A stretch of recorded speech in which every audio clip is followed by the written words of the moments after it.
தோழர்களை பார்த்து பொன்ராஜ் என்ற ஒரு மனித பதர் அவதூறாக பேசியிருக்கிறது. நான் இங்க பேசிக் கொண்டிருக்கிற பொழுது எனது மனம் பதறி கொண்டிருந்தது. ஏன் தெரியுமா?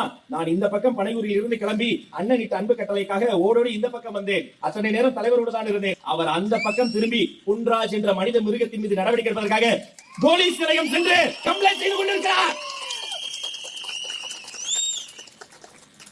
என்ன பேச்சு?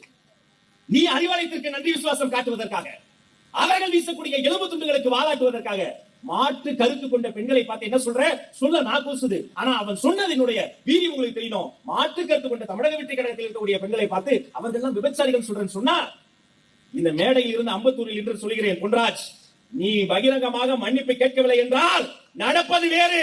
சிங்க பெண்கள் உன்னை சும்மா விட மாட்டார்கள். தன்னெழுச்சியாக கூடிய பெண்கள் இவர்கள்.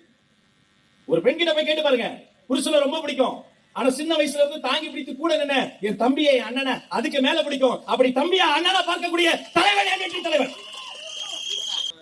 அப்துல் கலாம் கூட அவர் இருந்தாராம். அந்த பெரிய மனிதரின் பெயரை சொல்வதற்கு ஒரு தகுதி தராதரத்தை இழந்துவிட்டு இன்று அறிவாலயத்தினுடைய வாசலில் வாலாட்டி கொண்டிருக்கக்கூடிய மனித பதராக மாறி இருக்கிறார் திரு பொன்ராஜ் அவர்கள்.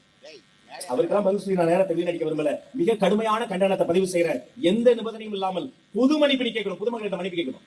மாற்று கருத்து கொண்ட பெண்களை பற்றி தவறாக பேசியதற்காக, அரசியல் களத்தில் உள்ள பெண்களை பற்றி தவறாக பேசியதற்காக இன்னொரு மீடியால இருந்து போன் பண்ணி கேட்கறாங்க, நீங்க எதுவும் வருத்தம் தெரிவிக்கிறீங்களா? சொல்லி இருக்கிறாரு, நான் எதுக்கு வருத்தம் தெரிவிக்கணும்? விபச்சாரிகள் தான் நான் சொல்லுவேன் அப்படின்னு சொல்றேன். எத்தனை பெரிய குடுப்பு, எவ்வளவு அநாகரிக அரசியல்! திமுக உனக்கு பின்புலமாக இருக்கிறது என்று நம்பிக்கொண்டு நீ எதை வேண்டுமானாலும் பேசலாமா? ஒவ்வொரு தேர்தலுக்கு ஒவ்வொரு கட்சிக்கு மக்கள் நீதி மையத்தில் நின்று அதற்கு முன்பு தனியாக ₹1 ஒரு இயக்கம் கட்டுன்னு ஊரை அடித்து உலகில் போட்டு கடந்த தேர்தலில் ஒரு 3000 வாக்கு வாங்க கூட வக்கில்லாத நீ என்னுடைய பெண்களை பற்றி அவதூறாக பேசுவதா?